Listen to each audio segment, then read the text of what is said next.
Every week, my flat looks really tidy in the background. I look pretty presentable, and I share my progress on things like getting a new job. Even the fact that I consistently show up with a YouTube video every week gives you the impression that I'm pretty well put together. And I definitely like feeling that way. I like feeling put together, but I would be lying to you if I said it was always like that. In fact, recently in my attempts to balance YouTube with my new job, I've let a lot of things slide. I've been spending a lot of time at the desk, I haven't been exercising, my fridge is pretty much empty, I've neglected household chores, my clothes are everywhere and are not making me feel confident, and my head has been an absolute mess of to-dos. I've been feeling overwhelmed and I've been feeling really off. But that's okay, because keeping a decluttered home, staying healthy, looking and feeling your best, all of these things require effort, and there's only so much effort that we can put towards things at one time. I'm not going to be hard on myself for it, because I know I've had a lot of things going on, I know there's been a lot of change, but instead I'm going to create the time and space to get organised and establish some routine. And seasonal change is always a good time to do that. Spring is here, and that makes me so happy, not only because of my birthday and the days getting brighter, but I feel like spring brings with it feelings of hope and optimism.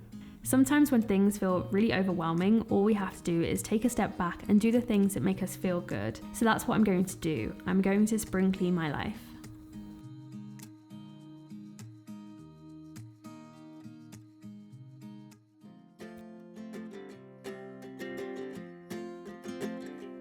We got time on our side. We're in a state of hope. I need you on my fire. I want you to know that every time you're away, I long for you so much I can find my way. We got everything here, at least to stay alive. And the time that we share makes it all worthwhile. Got this place on our own. Do you feel that we got something strong? And I saw you walking the line, and the truth may come as a surprise that we.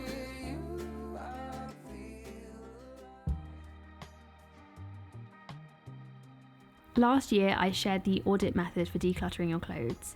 In the past, I have tried Marie Kondo's method, where you hold up each item and ask if it sparks joy, but it didn't really work for me. The audit method is where you spend some time thinking about what you wear and what you reach for often, and then you make 2 lists. The first list is specific pieces that you always wear and love to wear, and then the second list is specific rules or patterns that you've noticed, like certain colours that you like wearing, certain fits and certain styles. Once you've made those 2 lists, it's then really easy to actually go declutter. And it did work really well for me, but the problem was that I did this in the middle of lockdown when I was at home all the time, so it meant that I was basically living in leggings, sweatshirts and cozy jumpers. I mean, I love those clothes, it's what I'm wearing right now, but now that I'm going out more, I hate to say this, but I feel like I never have anything to wear. I would love to say that I'm a proper minimalist and that I don't need to buy clothes very often, but I do think there has to be a balance where we can at least feel good in the clothes that we're wearing, and lately I haven't been feeling like that. When I went to Milan, I realised that I didn't have many daytime outfits, and I ended up having to borrow clothes from my sister-in-law, and I just didn't really feel very confident. So this might not be a great spring clean video, because as well as decluttering my clothes, which has honestly become really difficult now that I'm sharing a set of drawers and a rail with my husband, I also actually want to think about what I want to add into my wardrobe to make me feel more confident and good about myself. I don't want to go overboard here, but I do want pieces that reflect my style, that are good quality, and clothes that just make me feel really good when I do go out.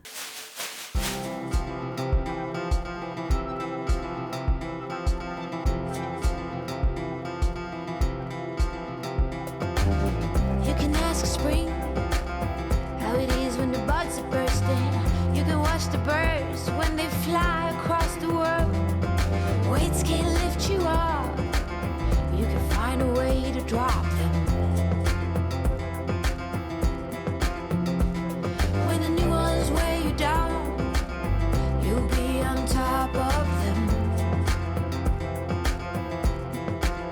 Oh, don't mind the fall. Break down when it burns, please. Don't be concerned, 'cause it's how we learn. It has to hurt, it has to hurt.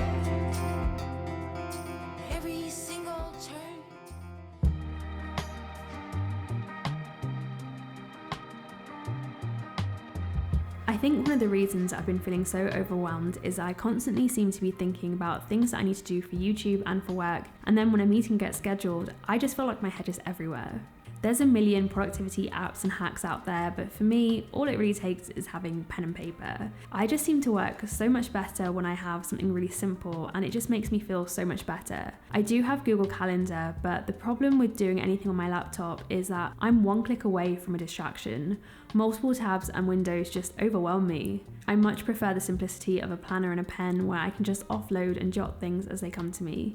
It feels good to have everything in one place, and there's also that really sweet feeling when you tick things off. As well as doing the basic thing of getting a planner to get organised, I'm also beginning to think about how to structure my time now that I've got multiple things going on, and especially since I'm working from home. So I've decided to split my week into focus days, buffer days, and free days. Focus days are when you focus on your true genius, what will give you the greatest payoff. For me, this is scripting videos, filming, and doing creative work for my job. Buffer days are for planning, preparation, and learning. So you use these days to do the things that will allow you to make the most of your focus days. So this is things like meetings, doing courses, and doing admin. And then free days are free. So you use free days to switch off from anything work related. I don't think of YouTube as work, which is actually really dangerous because it means that I will happily do it every single day of the week. But I want to protect more days where I don't feel the need to do anything. So I'm planning to use Mondays and Fridays as buffer days, Tuesdays to Thursdays for focus days, and the weekends as my free days.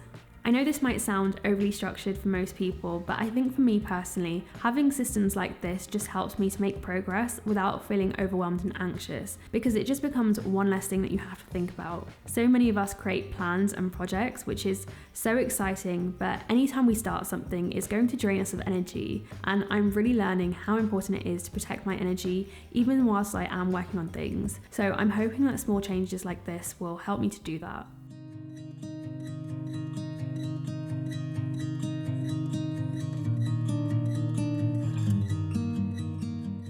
We use the New Year's to set New Year's resolutions, but I think by the time spring comes around, it's a good time for reflection, not only on our progress so far, but also to check in with ourselves to see how we're feeling. I don't know about you, but 2022 has been going so fast. I feel like I can't even remember going into February. I feel like I've hardly had the time to catch my breath and stop, and I think that's another reason why I've been feeling really off, because everything around me just seems to be going at such a fast pace, and it's so easy to get swept up in it and feel like you're not doing enough. Making the time to stop and reflect won't slow time down, but it does help us to feel more grounded. It helps us to realise that we're still human, and it helps us to realise how well we're doing.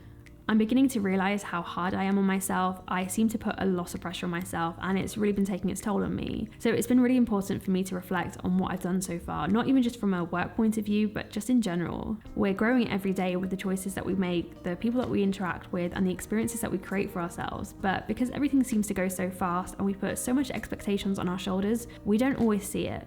And that's why I love journaling, because I take a step back from myself and gain clarity by getting to know myself all over again.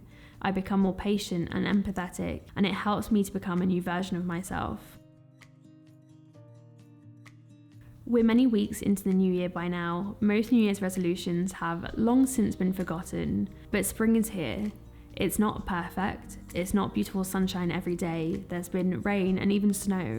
But it is a time of transition between winter and summer when everything begins to change and grow. And so with it, spring brings feelings of hope and renewal. It's a perfect reminder that at any point you can start all over again. You can make any change that you need to feel good again.